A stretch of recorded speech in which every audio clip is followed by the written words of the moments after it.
study everything to good in prayer.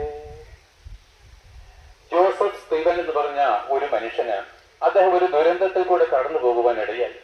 അദ്ദേഹം ഇംഗ്ലണ്ടിൽ ജീവിച്ചിരുന്ന ഒരു മനുഷ്യനാണ്. ഏതാണ്ട് 200 വർഷങ്ങൾക്ക് മുമ്പ് എഴുതപ്പെട്ട ഒരു പാട്ടാണ് ഞാൻ പാടിയത്. പ്രിയപ്പെട്ട, അദ്ദേഹത്തിന്റെ വിവാഹം നിശ്ചയം ഉറപ്പിച്ചിരിക്കുന്നു. നാളെയാണ് അവന്റെ വിവാഹം. നാളെ വിവാഹം കഴിക്കാനിരിക്കെ ഇന്ന് സന്ധ്യയ്ക്ക് അവന്റെ പ്രതീക്ഷിത വധു, നാളെ വിവാഹം കഴിക്കേണ്ടവളായിരിക്കുന്ന പെൺകുട്ടി, അവൾ ഒരു നദിയിൽ വൈകിട്ട് കുളിക്കാൻ ഇറങ്ങിയതാണ്. ആ വെള്ളത്തിൽ അവളൊന്ന് മുങ്ങി മരിച്ചു. അതോടുകൂടി ഇവനത് ഹൃദയം വല്ലാതെ ഉലഞ്ഞുപോയി. അവനൊരു തീരുമാനമെടുത്തു, ഞാൻ ഇനി വിവാഹം കഴിക്കയില്ല. അങ്ങനെ എന്താണ്, അവന്റെ ഹൃദയത്തിലുള്ള പെൺകുട്ടി അവൾ തന്നെയാണ്. അവൾ മരിച്ചു പോയെങ്കിലും ഇവൾ തന്നെയാണ് എന്റെ ഭാര്യ എന്നുള്ള വിശ്വാസത്തിൽ അവൻ കാനഡയിലേക്ക് കപ്പൽ കയറിപ്പോയി. ഇംഗ്ലണ്ടിൽ നിന്നും അവിടെ ചെന്നിട്ട് ആ കാനഡയിലുള്ള വിധവമാർക്കും അനാഥരെയും സഹായിച്ചുകൊണ്ട് യേശുക്രിസ്തുവിനെ സ്നേഹിച്ചും സേവിച്ചും കൊണ്ട് തന്റെ ജീവിതം മുമ്പോട്ട് പോകുമ്പോൾ താന്റെ അമ്മ ഇംഗ്ലണ്ടിൽ തനിക്കൊരു കമ്പി സന്ദേശം അയച്ചു, മോനെ, ഞാൻ ഇവിടെ കഠിനമായിരിക്കുന്ന രോഗത്തിലായിരിക്കുന്നു, ഹോസ്പിറ്റലായിരിക്കുന്നു. അപ്പോൾ എന്താണ്, ഈ മകൻ അമ്മയെ കാണാൻ പോകാൻ ആഗ്രഹമുണ്ട്, പക്ഷെ കയ്യിൽ പണമില്ല.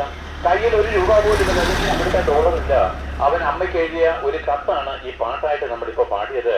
അതിനകത്ത് ഇങ്ങനെയാണ് മലയാളം വേഷം പറയുന്നത്: എന്തു നല്ലോ സഖിയേശു പാപദുഃഖം വഹിക്കും, എല്ലാം യേശുവോടു ചെന്നു ചൊല്ലിടുമ്പോൾ താൻ കേൾക്കും, നൊമ്പരമാകെ സഹിച്ചു സമാധാനങ്ങൾ കിട്ടും,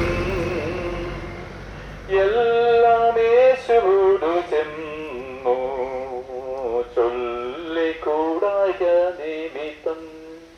അതേ പ്രിയപ്പെട്ടവരെ, ആ മനുഷ്യന് അന്ന് അമ്മയ്ക്കൊരു പാട്ട് എഴുതി, ഒരു കത്ത് എഴുതി. പക്ഷെ അതിങ്ങനെ ഒരു പാട്ടായിട്ടാണ് എഴുതിയത്. ഇത് അവന്റെ തലേണ കീഴിൽ വെച്ചിരുന്നു. കുറച്ച് ദിവസം കഴിഞ്ഞപ്പോൾ ഇവൻ സിക്കായി. ഇവൻ ഒരു രോഗാവസ്ഥയിൽ കട്ടിൽ കിടക്കുമ്പോൾ തന്റെ സ്നേഹിതൻ അടുക്കൽ വന്നു. ആ സ്നേഹിതൻ എന്തോ പരതിയപ്പോഴ് ഈ പേപ്പർ കിട്ടി, ഈ പാട്ട് എഴുതിയ പേപ്പർ കിട്ടി. അമ്മയ്ക്ക് എഴുതിയ കത്താണ്. അപ്പോൾ ജോസഫ് സ്റ്റീവനോട് ആ സ്നേഹിതൻ ചോദിച്ചു, ഇതാരാണ് എഴുതിയെന്ന് ചോദിച്ചു. അവൻ പറഞ്ഞു, ഞാനും എന്റെ സഖിയായിരിക്കുന്ന എന്റെ ഉറ്റ സുഹൃത്തായിരിക്കുന്ന യേശുക്രിസ്തു ചേർന്ന് എഴുതിയ പാട്ടാണ്. 200 വർഷങ്ങളായിട്ട് മനുഷ്യ ഹൃദയങ്ങളിൽ തണുപ്പിക്കുന്നു.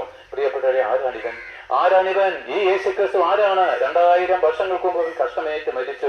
പ്രിയപ്പെട്ടവർ, ഞങ്ങൾക്ക് പുതുതായിട്ടൊന്നും പറയാനില്ല. ആരാണിവൻ?